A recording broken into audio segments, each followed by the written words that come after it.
What I wanted to do was to share some of the learnings I have had being a foundational design researcher, being a person that needs to be responsible for products launching into the market.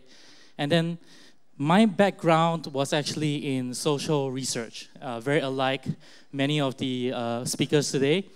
And I had a chance to pivot really hard into the startup industry and had experience in SF, and then moved back to Southeast Asia, and Traveloka was the company that I decided to join. And just a brief introduction about Traveloka. We are, I hope everyone uses us, and we are an online travel agency where you can actually book, and a bit of advertising here, you don't just book travel products anymore. You can actually buy food vouchers, you can actually buy movie tickets on Traveloka today. And part of the team that I am representing today is actually from Traveloka Eats. And so a lot of the learning that I'm sharing here with you today is the experience that I've gained in the past 2 years in Traveloka. So the first moment of truth I had as a researcher and also as a product person is this. And I hope that you guys, with everything that you hear today on the stage, the way I think about it are actually opinions from people's experiences.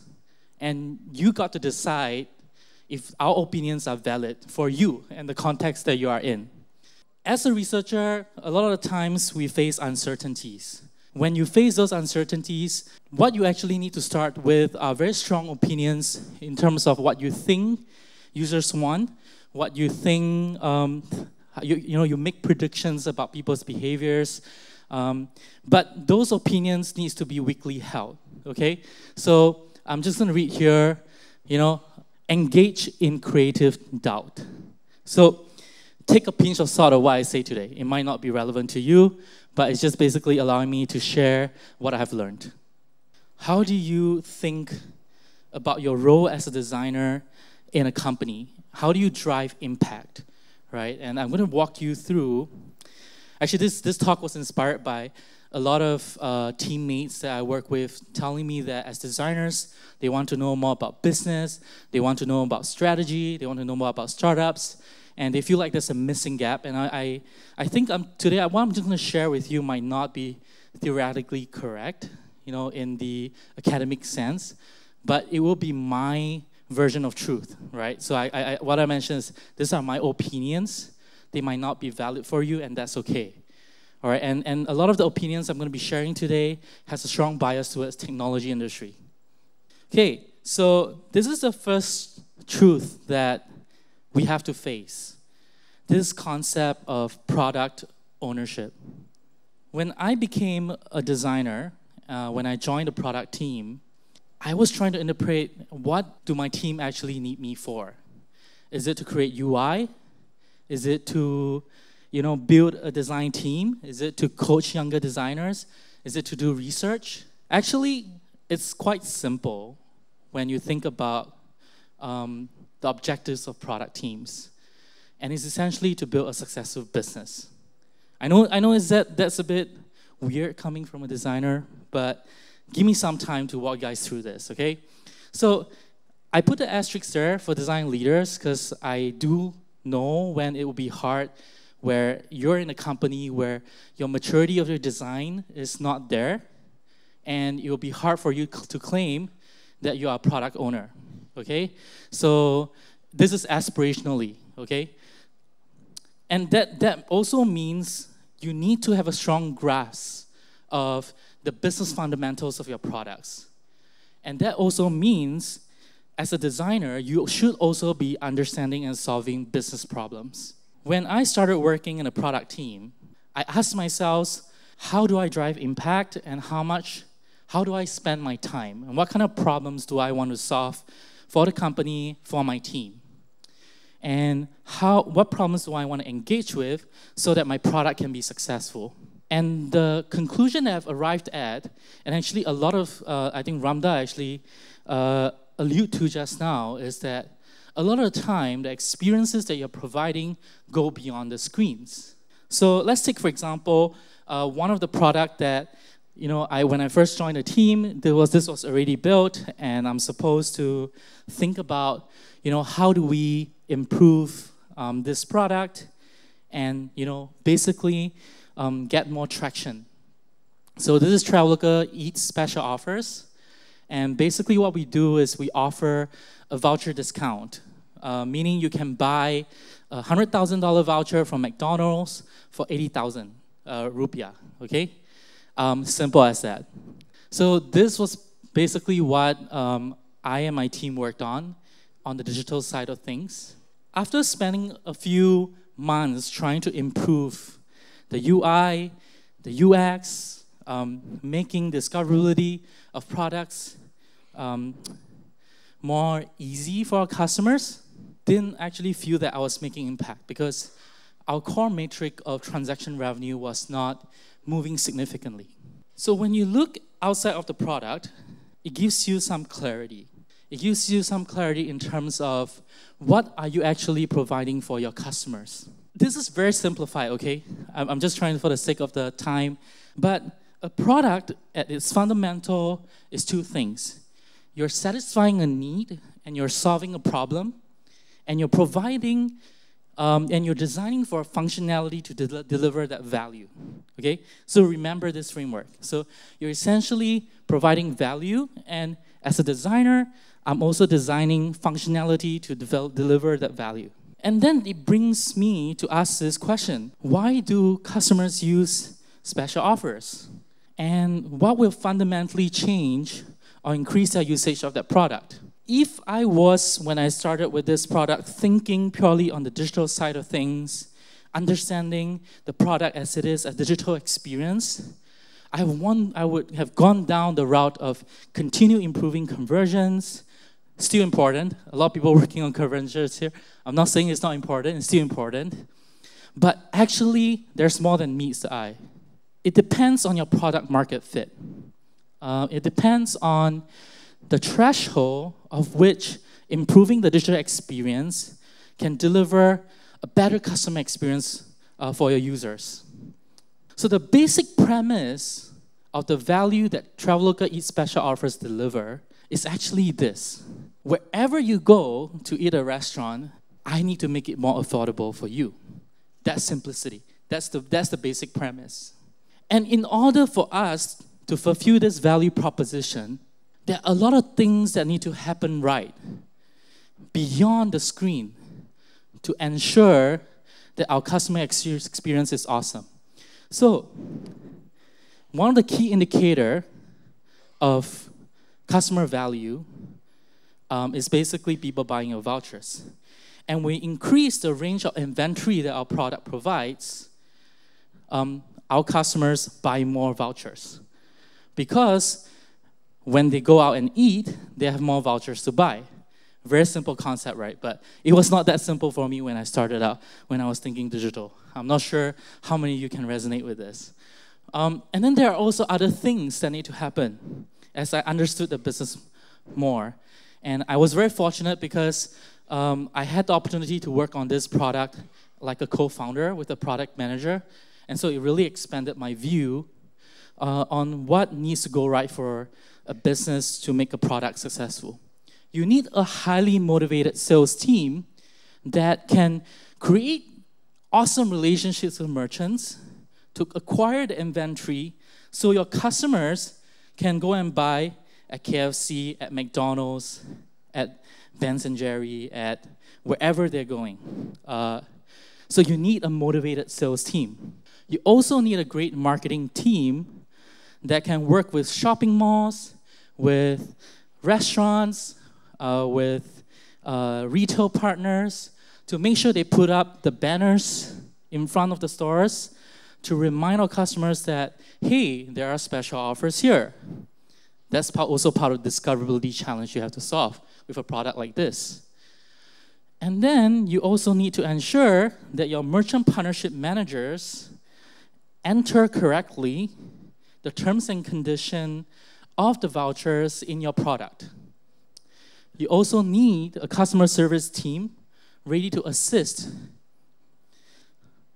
anytime our customers face any problem. Each of these are what we call livers, your product livers. They ensure that you deliver a great customer experience to your users. Now, this is not very intuitive for me at that time, but when I was talking to my product partner and to the merchant partnership manager, I was coming in as a designer, and I was saying, no, users want this, users want that. I care the most about the users. And then, after a few months of iteration and a lot of the ideas that we have at the digital product level didn't really drive baseline increases in transactions, I started thinking, let's talk to these people. Let's talk to my product partner and really think, how do we deliver business success? How do we deliver a great product to our users? And then I arrived at this line. I said, you know what? So my product partner is Nita. So I said, Nita, you know what? I feel like you care about customers more than I do, because every day you're working hard to get more inventory for our users so they can access vouchers at all the different shopping malls. You're working with the merchant partnership team to ensure that they are trained so that our customers can get redemption of the vouchers at that point in time. And then she teared up. There was a bit of tears in her eyes. And why I want to tell you this story is because designers are not the only people that care about customers. You guys have to really take that at heart. A lot of other things need to happen to ensure that your customers have great experience. And as a co-founder of that product, I have been shielded from these essential pillars of ensuring our product success. And this leads me to question, what is the role of design leaders for our product team? Later on, I will talk a lot more about how designers' role is still important at the strategy level, but we have been missing out on the execution, on mitigating execution risk. If you are a co-founder or if you are a design lead, especially in a small team like mine, everyone needs to take on the business challenge. You don't have resources. And so as a result, in order to deliver great customer experiences, these are also problems that I have to roll up my sleeves and help solve. I have to think about, how can I apply understanding of human behaviors and design thinking to help build a motivated sales team? I also have to think about, how can I help our merchant partners to acquire more inventory?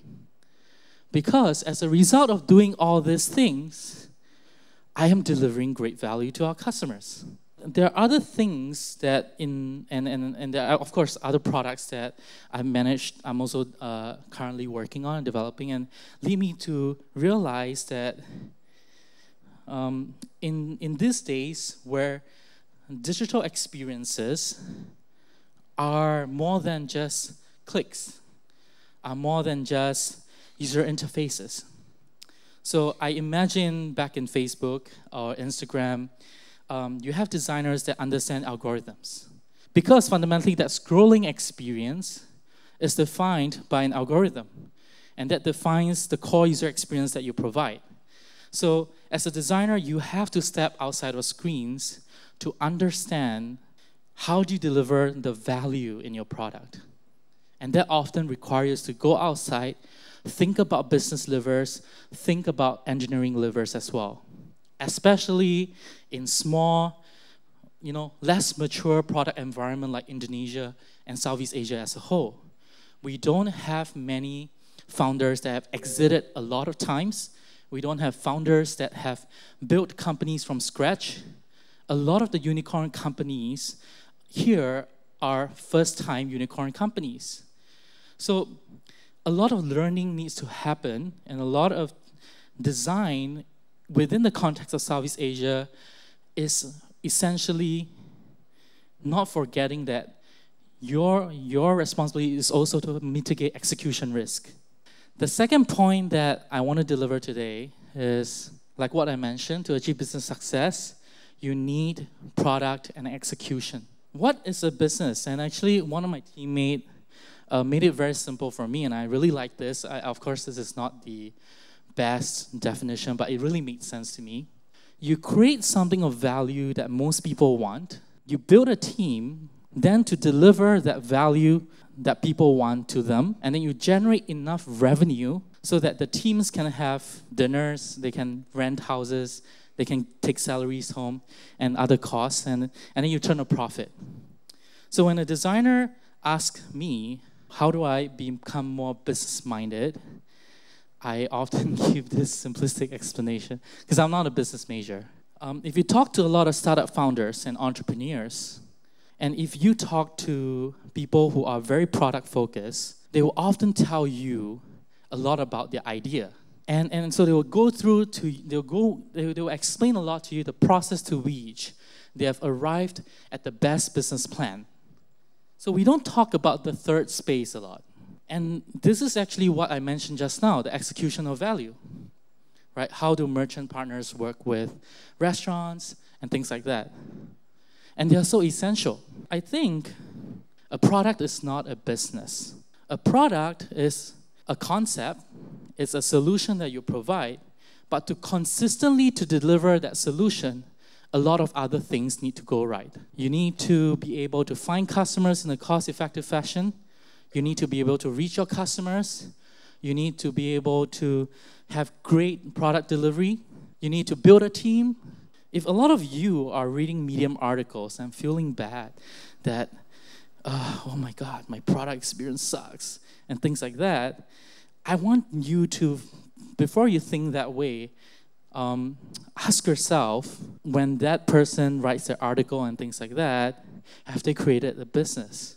There's a huge investment right now in our design ecosystem to talk a lot about how to come up with a great product concept.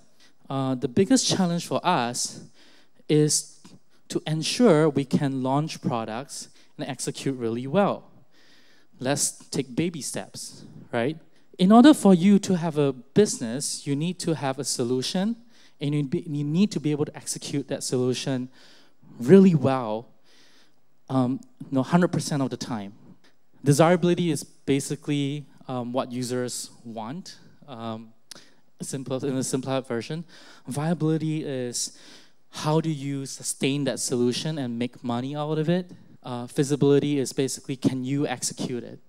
And remember I mentioned this just now, right? Value, how do you deliver value? But most of our conversations within design, in the eyes of a lot of product people, look like this. Small viability, small feasibility. I don't know the numbers. There's no data team to help me. I don't have the research data. I don't know how we do sales. What's our business model again?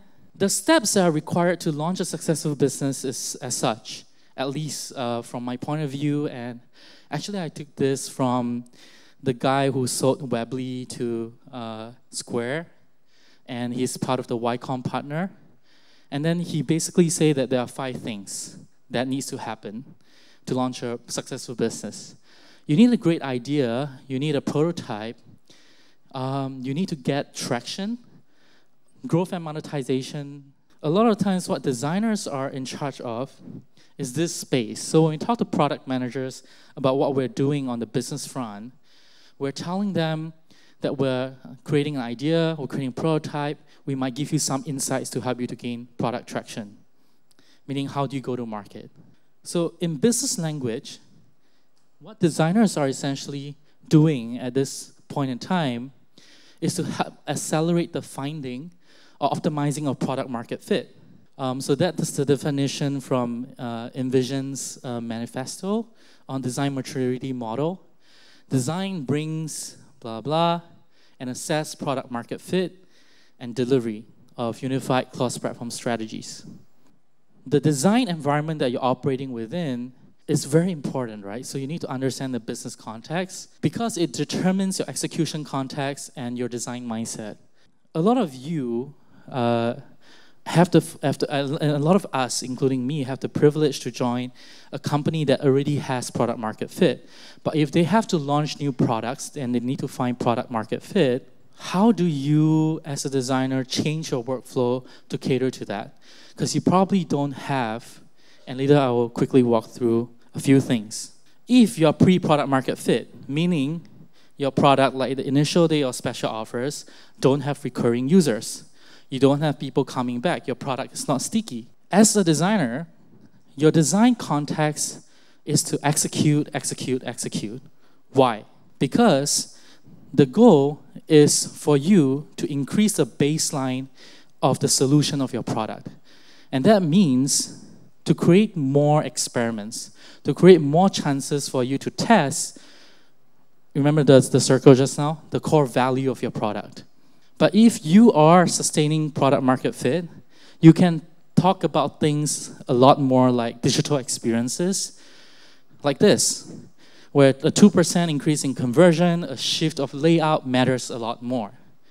But if the early days of special offers, where we have to build an end-to-end product, we cared a lot about optimizing every conversion, and my execution context was we are a two-man team. Then a lot of the design processes adopted by mature companies is not immediately replicable to me. But does that mean I'm not user-centered? That actually sets the business context is your time horizon. How much time do you have? And I'm focusing on just pre-product market fit product, okay? So how much time horizon do you have to ensure that you build a product that is successful? And a lot of times, I don't have the definitive answer, but most products achieve that in 12 to 24 months, okay? But essentially, if you are your own entrepreneur, your time horizon is basically, because you're funding yourself, you can continue for years, right? But in organizations like Traveloka, we do have limited time horizon in terms of the products that we can launch, because we have limited amount of resources, and we actually respond to strategic environment changes. How much time do you have to prove product market fit? Is it a year? Is it 2 years?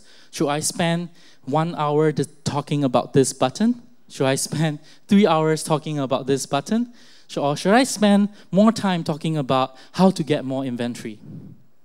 So what does product market fit look like? So this is basically a B2B product, and you can see it essentially grows and increases your baseline tremendously. And what that means is things like button changes don't drive changes like this for pre-product market fit products. I'm using a lot of broad examples here, but you guys know what I mean when I say button changes. I mean, debating about the execution of colors and things like that.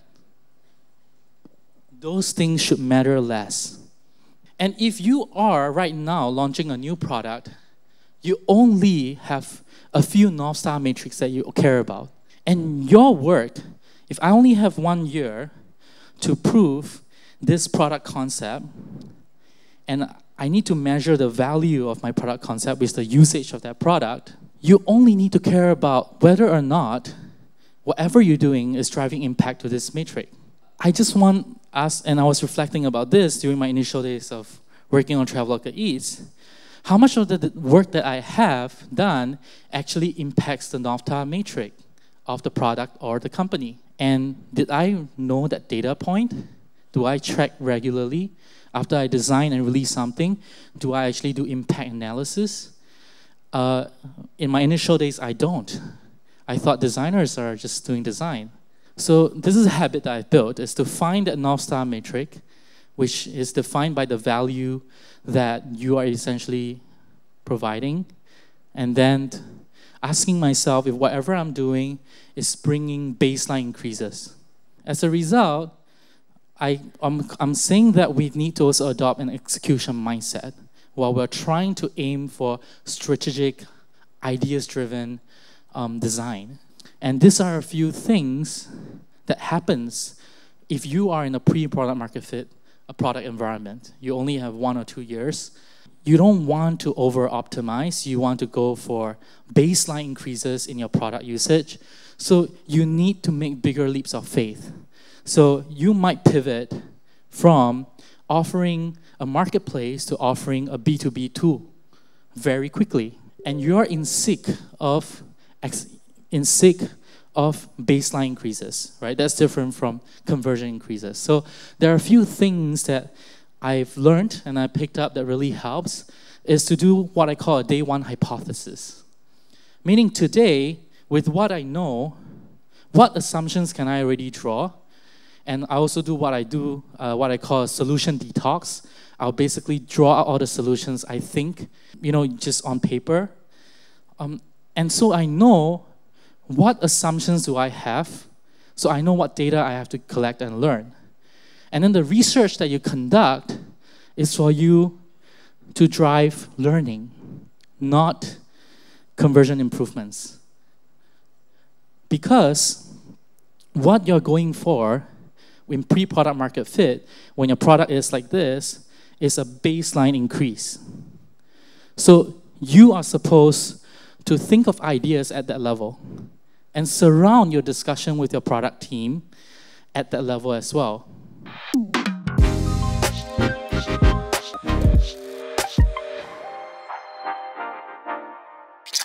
Buka aja Bukalapak.